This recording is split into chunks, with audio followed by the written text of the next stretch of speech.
The spirit world, around this world of sense, floats like an atmosphere, and everywhere wafts through these earthly mists and vapors dense a vital breath of more ethereal air. So proceeds the middle stanza from Henry Wadsworth Longfellow's poem, Haunted Houses. The poem's first half describes how in every single house there are countless ghosts, and that ghosties and ghoulies and long-leggedy beasties are everywhere all around us. In the poem's second half, however, Longfellow rhapsodizes on, among all things, Platonic metaphysics. He references the sun analogy, the division of the human soul into parts, as well as weakness of the will as the result of different parts struggling for control within the same person. These are all themes explored in Plato's Republic. Why, we might ask? Well, this doesn't get mentioned enough, but Plato and his faithful followers from ancient Greece were obsessed with immaterial spirits, reincarnation, and ghosts.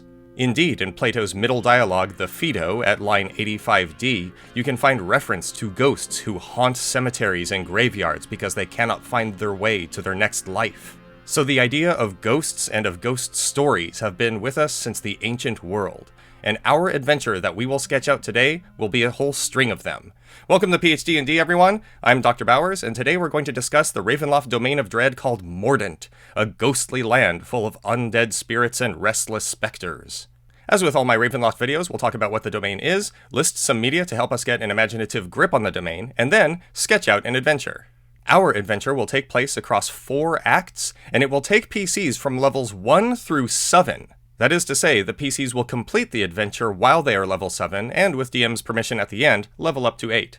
Now, in terms of levels, that is quite an extent for a single adventure, but, as we will see, this adventure can be broken down and you can run just certain parts of it as well. This adventure will use elements from Van Richten's Guide to Ravenloft, the Guildmaster's Guide to Ravnica, Candlekeep Mysteries, and the MCDM Book of Boss Monster Battles, Where Evil Lives. We'll use the lattermost at the very end of our adventure, so if you don't have access to that book, it's optional. Before we sketch out our adventure, however, what is the domain of Mordent? Well, when death occurs in Mordent, it doesn't signal a passage to a state of rest, or an end to the struggle of mortal existence. Death here heralds the beginning of a haunted afterlife as a restless spirit. The dead earn no rest, no finality, no peace, just a passage into a shadow world of wispy phantoms, mournful groaning, and clanking chains. In Mordent, the dead who have unfinished business or a strong tie to a place or a family line manifest as all manner of spectral terrors, but not every unquiet spirit haunts the living. Isolated spirits wander the moors and ignore the living, or melt slowly into the mists until at last they forget their identities. An unlucky few become trapped in the magical experiments of twisted scholars, or bound to the service of the Dark Lord of the Domain, Lord Wilfrid Godefroy. And those with a personal connection to the Dark Lord are inevitably drawn to his manor on Griffin Hill to become part of his endless torment. So the domain of Mordent is, as Van Richten's Guide describes, a domain of ghosts and restless spirits, family curses, and misty moors. There's a very specific set of media that'll help us get an imaginative grip on this domain, so let's review it now. And for the ease of using these media, I will index them to different parts of our adventure. First, there are a couple of sources to use in general. In particular, there's the 1980 novel by Tanith Lee, Kill the Dead. I've mentioned this novel before, and I did a whole video recommending it, link in the doobly-doo, but this is an excellent work to use if you're wondering what it's like to be in a ghost-haunted fantasy land. Indeed, Kill the Dead takes place in a fantasy land where the most common type of monster are ghosts. The book begins with a ghostly encounter, there are different sorts of creative ghostly encounters throughout, and, as I mentioned in the other video, Tanith Lee presents a very interesting logic and metaphysics for how ghosts work in the world. In Tanith Lee's fiction, ghosts do not really have hit points. You can't really defeat them by hitting them or casting spells at them. Indeed, the only way to defeat a ghost is to destroy its anchor to the physical world, some haunted object to which the spirit is attached. Destroy that thing, and you lay the spirit to rest. We're going to toy with that idea in our adventure. Another source to mention in general is the 1981 children's anthology, Scary Stories to Tell in the Dark, written by Alvin Schwartz and illustrated by Stephen Gamble. This is a wonderful set of very short ghost stories which you can read in a few minutes each. In some cases, less than a minute. If you're looking for short ideas for ghostly one-shots in Mordent, I can't think of a better set of books than the Scary Stories to Tell in the Dark series. Now when it comes to our adventure, For Act 1 in levels 1 through 3, we're just going to use House of Lament from Van Richten's Guide to Ravenloft. Now, if you're disappointed at that recommendation, if you're saying, no, I've already played that, what is this? I wanted new content from you, Dr. Bowers, don't worry. There will be plenty of it once we get to Act 2. In running House of Lament, however, there are a few bits of media that I think will help really make that adventure sing.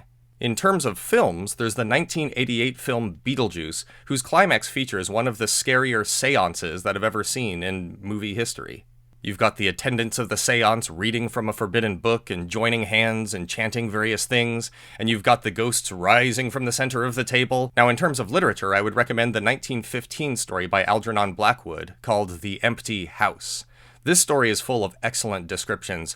Blackwood has a way of making even an empty room seem scary with his prose. He talks about the temporary suspension of activity, which seems as though it would proceed unimpeded in your absence. And I just love that stuff. There's also the classic 1904 story, Oh Whistle and I'll Come to You, My Lad, by M.R. James. This, too, features a lot of really interesting ghostly imagery that would be fun to run if somebody's staying in a haunted suite, a haunted room, or a haunted house. And of course, there's the 1999 story by Stephen King, 1408, which describes a haunted hotel room. I particularly enjoyed the way in which portraits hanging on the wall would change, and the contents of a menu that was left on the bed would also change. It's all great imagery to appropriate and use in your description of the House of Lament. Now at Act 2, for levels 4 through 5, we're going to run the 2nd edition Ravenloft adventure, Howls in the Night, except for we're going to add some things to it. This 1995 2nd edition adventure is based strongly on the Sir Arthur Conan Doyle Sherlock Holmes story, The Hound of the Baskervilles, and I would recommend watching the 1959 film with Peter Cushing in order to get some familiarity with it. In addition, however, when the PCs are solving that central mystery for that adventure, we're going to pepper some various ghostly encounters in the mansion they are staying. The idea is similar to what you see in King's Quest IV from 1988, when you're moving Rosella throughout a haunted house and you find these different ghosts in different rooms, and each ghost has a sort of puzzle that needs to be solved, and also a certain kind of revelation they provide when you solve their puzzle. We're going to take similar ghostly encounters, lift them from famous ghost stories, put them in our adventure, and then tie each one to the hideous deeds of the master of the manor. More specifically, we'll take the 1863 story by Sheridan Le Fanu, Narrative of a Ghost of a Hand, as well as a short story by G. de Maupassant called The Hand. These are two fun stories about a ghostly hand, and we're going to put a similar ghostly hand in Act 2 of our adventure. Our Act 2 will also include an encounter with a haunted painting, which recalls the 1912 story by E.G. Swain, The Man with the Roller, from the Stoneground Ghost Tales. In the original story, it's a haunted photograph, and if you really are attached to that particular aspect, you could keep it a haunted photograph in our adventure, but we'll otherwise change it to a painting. There's also The Haunted Dollhouse from 1923 by M.R. James, and we'll take that and put it right in our Act 2 as well. It's a fun story about, well, a haunted dollhouse. And finally, we'll take inspiration from two stories by Robert Aikman. One of them is a 1956 tale called The Waiting Room, and another is a 1977 tale called Le Miroir. The first concerns a chamber that is haunted with the ghosts of people who are buried underneath it, and the second includes a kind of horrifying haunted mirror. Again, both of these will serve as inspiration for the encounters in our Act 2. As for Acts 3 and 4 of our adventure, we're going to use Shemshime's Bedtime Rhyme from Candlekeep Mysteries and The Shifting Library from Where Evil Lives. These are for PCs at level 6 and level 7 respectively. And in terms of media inspiration, you might take a look at that Star Trek The Next Generation episode, The Survivors, where Deanna Troi gets driven nearly insane by a music box whose tune won't leave her head.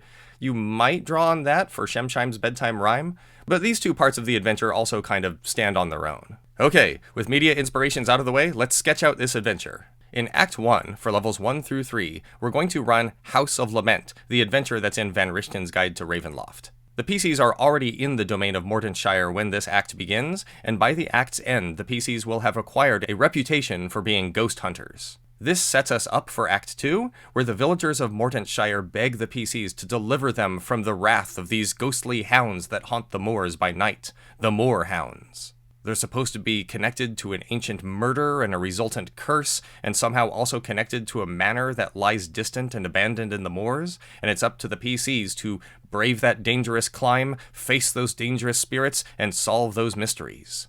Again, for this act, we will run the 2nd edition adventure Howls in the Night, and we're going to include a number of extra ghostly encounters. By the end of Act 2, the PCs will not only have laid various spirits to rest, but also have learned that there is a foul presence in the land, a source of suffering that needs to be put to rest as well. It has its roots or its base in a nearby library. So, in Act 3 at level 6, the PCs journey to that dread library and are trapped inside with an ill spirit. And here we will run Shemsheim's Bedtime Rhyme from Candlekeep Mysteries, a lovely ghost adventure that's very spooky. And assuming that the PCs defeat the evil spirit of Shemsheim, we have one more act, an optional Act 4, in which the PCs face Shemsheim's master. And for this, again, we're going to run the Shifting Library from MCDM's Where Evil Lives. So there's the outline, let's begin. Act 1 for PCs of levels 1 through 3 is pretty straightforward. We're just going to run House of Lament from Van Richten's Guide to Ravenloft. I would recommend choosing Mara as the spirit which contacts the PCs during the seances, and I would also recommend giving the PCs Van Richten himself as a guide. I think it would be kind of fun, actually, if by the end of the adventure, when the PCs escape the House of Lament, it turns out that Van Richten himself was a ghost the whole time. It'd be a fun little twist, but it's an optional one. Importantly, after the PCs complete House of Lament, they have gained a reputation throughout Mordentshire as ghost hunters, professional ghost hunters, something that the land sorely needs. So in Act 2, from levels 3 through 5, we're going to run another adventure in Mordentshire. The 2nd edition Ravenloft adventure, Howls in the Night. As soon as the PCs visit a tavern or an inn in Mordentshire, be it the Beached Mermaid or the Blue Rose, peasants will begin to approach them and beg them to solve the problem of the moorhounds. These are described as ghostly hounds, which arise from the misty moors by night and attack anyone who's unlucky enough to be outdoors. They're never found during the day, but they are still a sufficient danger to scare everyone in town. Should the PCs ask about the origin or the nature of these creatures, an appropriately wizened villager will tell them the following legend. More than 2 centuries ago, they say, a nobleman named Burton Westcote was arranged to marry a noble woman named Anne Campbell. The two of them didn't want to marry each other, but the financial prospects of uniting their families necessitated the affair. To get the young couple acquainted, Anne Campbell's family dropped her off at the Westcote Manor and then left her there. That very evening, the legend goes, Anne Campbell fled from the manor, pursued by Burton's hounds. She did this right after stabbing and killing Burton's brother, Michael.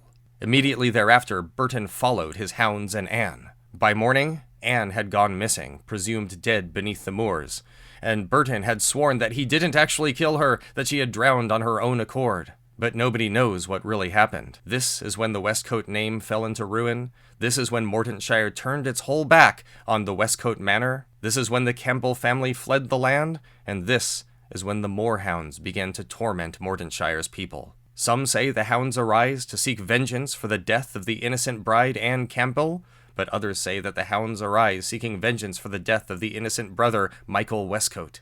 Nobody knows for sure what the source of the curse is. After presenting this legend, villagers beg the PCs to investigate the moors, seek out the manor that is somewhere among them, find the source of this curse, and hopefully exorcise whatever spirits are responsible for the moorhounds. Assuming the PCs explore the moors, then by day they will encounter pairs of will-o-wisps. These will-o-wisps will try to lead the PCs into dangerous bogs, sinkholes, and other near-lethal hazards. That is, of course, unless the will-o-wisps detect that the PCs are not going to follow them. In that case, they attack and fight until they are destroyed. That's just during the day, however. Should the PCs remain in the moors after dark, they are going to be attacked by moorhounds. They attack in groups of 8, and they look like ghostly mastiffs.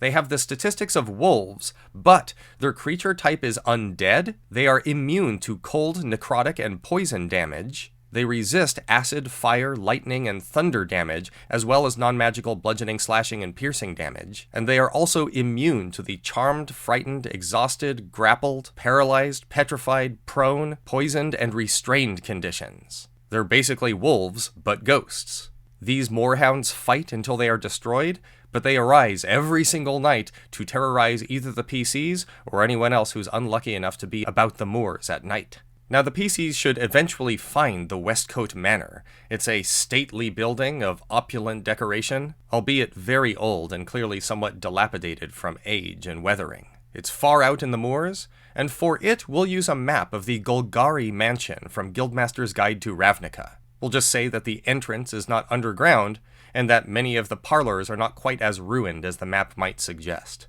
If the PCs approach the manor by day, they are welcomed by a butler named Holmes, who leads the PCs into a parlor where a man introduces himself as Burton Westcote IV. Burton IV tells the PCs that it's lovely that they stopped by, that he has such few visitors, and that they are more than welcome to have food and lodging in his manor for as long as they wish to be guests.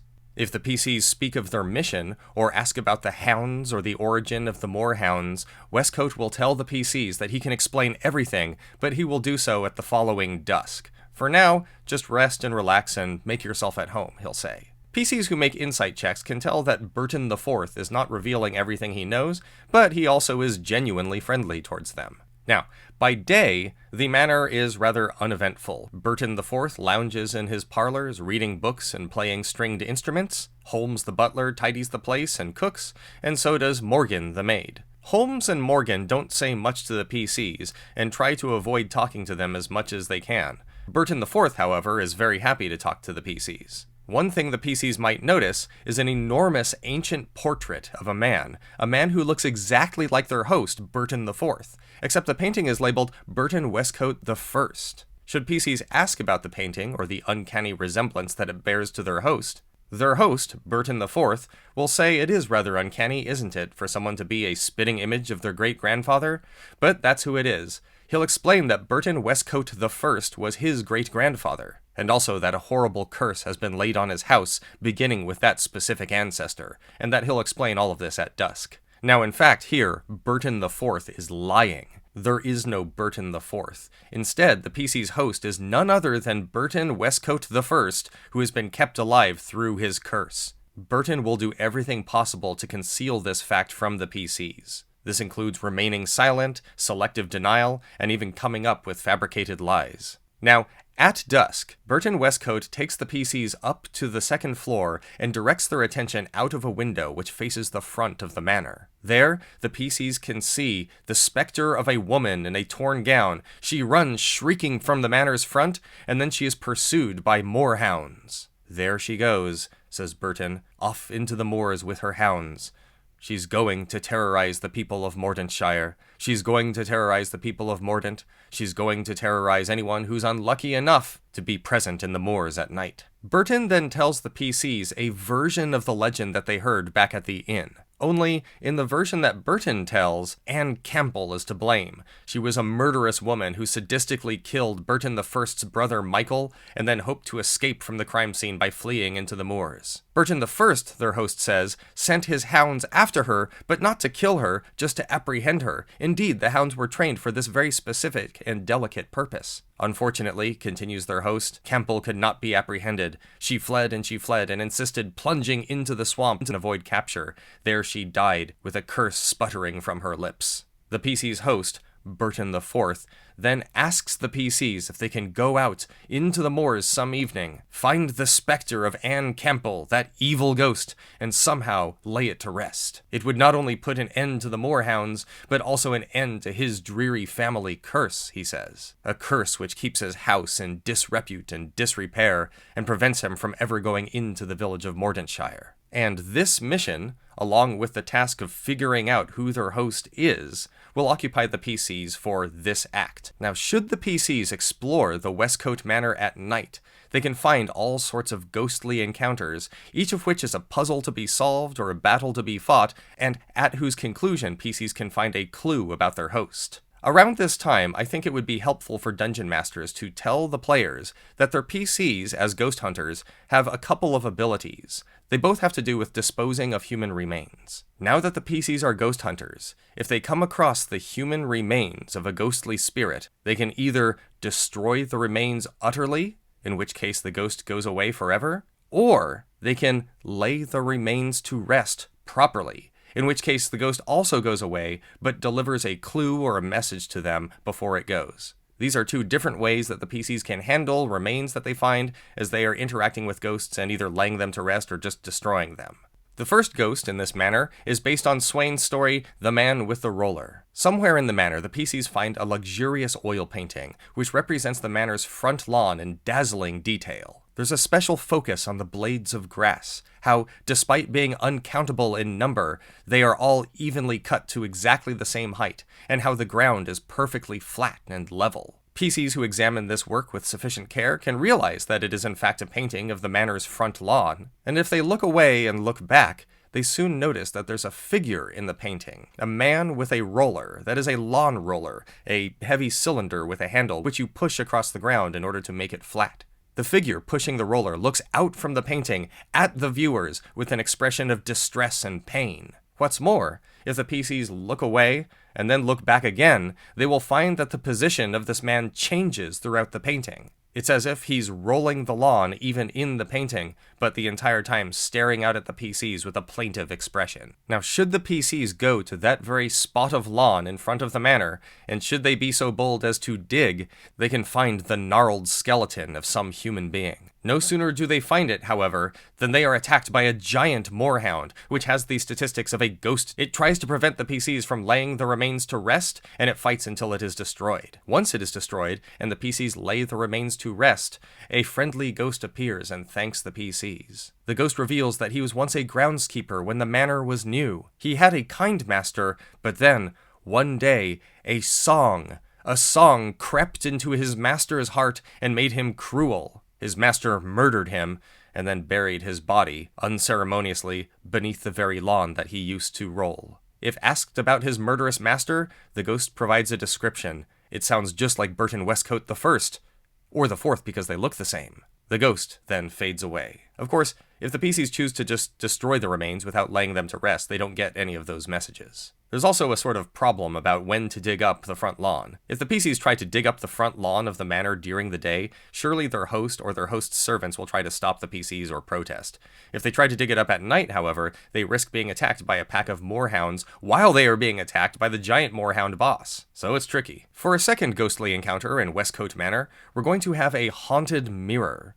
This mirror seems normal enough at first. When PCs look in it, however, they see a maximally beautiful version of themselves. Indeed, the mirror is somewhat captivating to look at. The first PC, however, who leisurely indulges in the pleasure of looking at themselves, is immediately possessed by a ghost that is trapped in the mirror. When this happens, the image in the mirror changes to reveal a misty landscape and the angry, rotting face of a ghost in the center. Meanwhile, the possessed PC's eyes glow with a blue light, and they are compelled, as if by the spell Geas, to take the mirror off of the wall and to carry it out of Westcote Manor, out into the moors, out into some location. I would let players control their PCs even if the PCs are possessed here. Again, just make it function like the spell Geas. Assuming the party accompanies their possessed companion, the possessed PC leads them out into a ramshackle hut amongst the moors. There the PCs can find the creator of this accursed mirror, an Annis hag. The hag attacks the PCs immediately and fights until destroyed, and inside that hut, the PCs can find some human remains, the remains of the ghost which was trapped in the mirror, the ghost which possessed their PC companion. Should the PCs lay the remains to rest, the ghost that was trapped in the mirror is able to escape. She thanks the PCs for letting her escape, and then describes how she used to work as a maid when the manor was new. The master for whom she worked was originally kind and good, but then a song crept into his heart, and he became vicious and wicked. He tortured her so, and the only solace that she ever had was looking at herself in this mirror. If asked to describe her sadistic master, she gives a description which fits Burton Westcote the First, or, again, the Fourth, since the two look exactly alike. The ghost then fades away, and again, the PCs won't get this bit of insight if all they did was utterly destroy the remains rather than lay them to rest. Our third ghostly encounter in Westcote Manor is one which the PCs may encounter if they spend the night in the guest quarters, the official guest quarters of the manor. Should the PCs attempt to sleep in the official guest quarters, they are awakened by the heat of fire and the smell of smoke. Indeed, when they wake up, it seems that the entire room is on fire, except that all the furniture is different. The decorations are different. It looks like servants' quarters, and there are servants in here, choking, screaming, their flesh being melted off of their bones by the heat. They're ghosts. They don't do anything to the PCs, but the fire itself manifests as a monster and attacks the PCs immediately. It has the statistics of a fire elemental, and it fights until it is destroyed. Until it is destroyed, furthermore, the PCs suffer from extreme heat during the battle, and they are unable to leave the room, either through physical or magical means. Once the fire elemental is defeated, the fire and the servants immediately vanish, and the room returns to its original state with its original decorations and furnishings. Should the PCs search the room afterward, however, they can find that there are a couple of loose floorboards which are supernaturally warm to the touch. If the PCs remove the floorboards and look underneath, yes, they find various charred human remains. Should the PCs put these remains to rest, they can interact with the grateful ghosts of a half-dozen servants for only a few minutes. The servants disclose how they used to work at the Westcote Manor when it was new. Their original master was nice and good until a song crept into his heart, an evil song that made him evil, and one evening, in a fit of rage, he locked the servants in their quarters and then burned the quarters down. Should the PCs ask about this murderous host of theirs, they provide a description which perfectly fits Burton Westcote the First, or the Fourth, again, because they look exactly the same. The ghosts then vanish, and once again, PCs would not get this bit of insight if they just destroyed the remains of the servants utterly. The testimony of these first three ghosts incriminate Burton Westcote the First, which is to say the Fourth. Again, the host is lying about his identity. The testimony of the next two ghosts, however, complicate the matter. One of them is a haunted dollhouse. Somewhere in the manor, the PCs find a very intricately constructed dollhouse. Upon close examination, it turns out that the dollhouse is a replica of the Westcote Manor when it was new. If the PCs watch the dollhouse at night, they can see a murder play out. First, out of nowhere, a doll which looks like a miniature adventurer approaches the front of the manor. The doll knocks on the front door. The door opens, and inside there's a shadowy second doll. The shadowy second doll points in the distance, prompting the adventurer doll to look away, turn his back, and when the adventurer's back is turned, the shadowy doll stabs him. The adventurer doll falls dead to the ground, and then the shadowy doll drags the adventurer doll's body to the side of the manor, digs a hole, and then disposes of the body there. Both dolls disappear, and the manor returns to normal right after that, but the scene plays out once every hour each night. Now, if the adventurers go out to the corresponding spot on the side of the manor and they begin to dig, they can indeed find the adventurer's remains. But the adventurer was in fact quite evil, and his angry, vengeful ghost attacks the PCs immediately. It has the statistics of a deathlock, and it is accompanied by a couple of will-o-wisp minions. Should the PC destroy these foes and then lay the remains to rest, the ghost appears again and hisses evilly that he only came to the manor with the intention of robbing it and the inhabitants. He had no idea, he says, that the lady of the house is so vicious. What a song must have crept into her heart, the ghost says, to do such violence to me. The ghost does not describe his killer further, but his language clearly indicates that it was a woman. Fifthly, we have the ghost of a disembodied hand. In one of the parlors, PCs can find the portrait of a man who has 6 fingers on his right hand. Should the PCs ask their host about this painting, he'll say that it's a painting of his great-granduncle Michael Westcote, the one who was murdered by Anne Campbell. He adds that, sadly, shortly after Michael was stabbed by Anne Campbell, he wandered into the moors and died there. His body was lost. If the PCs visit that same room at night, they are pestered by a ghostly hand that floats through the air. It's a right hand, and it has 6 fingers. If the PCs address the hand as Michael, it stops pestering them, and instead, with a beckoning motion, floats out of the room and out of the manor. It leads them out into the moors, and since this is nighttime, the PCs risk being attacked by more moorhounds. But there, out in the moors, the ghostly hand leads the PCs to a spot where, from the murky water, there juts the skeletal remains of a 6-fingered right hand. It's the remains of Michael Westcote. As soon as the PCs attempt to interact with the remains, however, they are immediately attacked by a huge ghostly hand, which has the statistics of a living Bigby's hand from Rima the Frost Maiden. Assuming they defeat it, and they lay Michael Westcote's remains to rest, Michael Westcoat's ghost appears. This ghost, too, is evil and sadistic. It leers at the PCs and says that on the fateful night when he was murdered, he had already had designs to murder Anne Campbell and was trying to do it. He says that she fought back so fiercely and she was able to kill him so easily because she had such a song in her heart. Those are all the ghostly encounters which the PCs can have if they explore the Westcoat Manor by night. There is one other nightly encounter they may have, however. If the PCs watch the entrance of the manor at midnight, or if they are near the entrance of the manor at midnight, they can spy their host, Burton Westcoat IV, run out to the edge of the manor's property, get on his hands and knees, and drink deeply from the filthy, fetid water of the moors themselves. This is part of Burton's curse. He is cursed to live forever, but he must remain confined at his manor, and every night he must drink the disgusting water of the moors. If confronted about this, Burton will say that he does it for strange health reasons, or that it's part of tradition. He'll never admit that it's part of his curse, or that it keeps him immortal. Now, the PC should reach level 4 after they deal with a few of these ghosts. And once they do, if they haven't already searched the moors for the spirit of Anne Campbell, Burton will lean on the PCs and increase the pressure. He'll stress that time is ticking by, and that with each night that goes with a curse still in place, the people of Mordentshire are increasingly in danger from the moorhounds. Now, if the PCs confront their host about the testimony given by the ghosts, their host will of course say that the ghosts must have been talking about his ancestor, Burton I.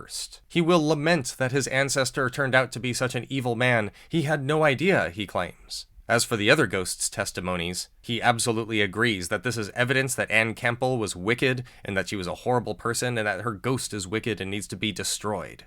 Now, in the unlikely event that the PCs attack their host, he's going to pretend to be injured and try to flee. In fact, however, he cannot be hurt until Anne Campbell's spirit is laid to rest. Until then, he's just going to heal from any damage that the PCs might inflict on him.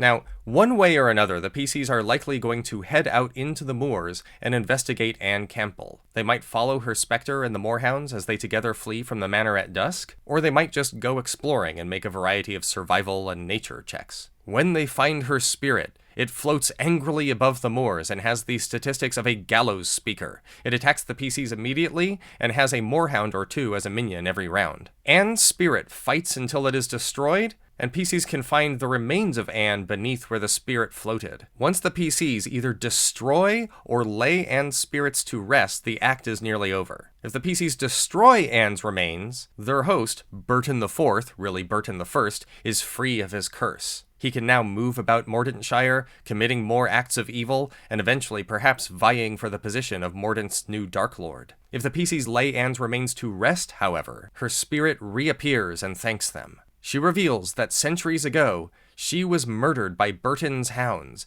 after she and Burton lost their minds from a certain song, a song which crept into their hearts and turned them evil.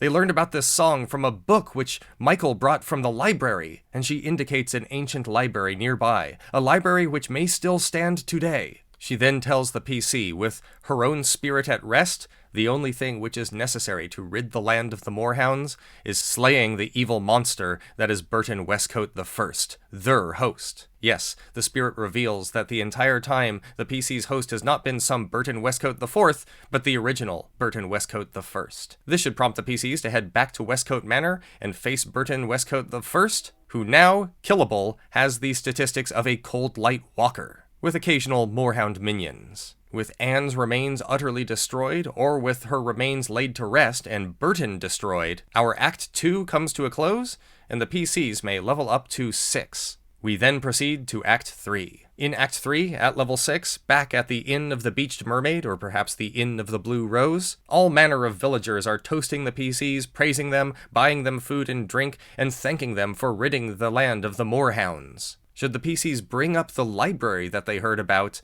the villagers will mention that that library is known to be haunted, that many villagers still fear it, and that if only the PCs would do an additional deed of heroism and investigate it, the land might truly become more safe. The PCs, now with a clue about what turned the original Burton Westcoat and Anne Campbell into evil people, should go to the library, find out about that song that crept into their hearts and its source. And assuming they do it, we're going to run Shemshime's Bedtime Rhyme from Candlekeep Mysteries. Shemshime's bedtime rhyme, of course, was the song which crept into the heart of Burton Westcote and Anne Campbell. So it should be pretty scary when the PCs wake up and that same song is in their heads, and then it starts to drive various people to violence, including the PCs themselves. We're going to use the same map, the same NPCs, the same events, the same stat blocks, the entire same adventure, but just with a couple of changes. First, let's change all the NPCs to human beings. We're going to hold fixed whether they are old or young human beings, so there's still an elderly scribe and there's still a young child and all that stuff stays the same. Second, we're going to remove all mention of Candlekeep and associated Forgotten Realms locations. This doesn't take place in Candlekeep.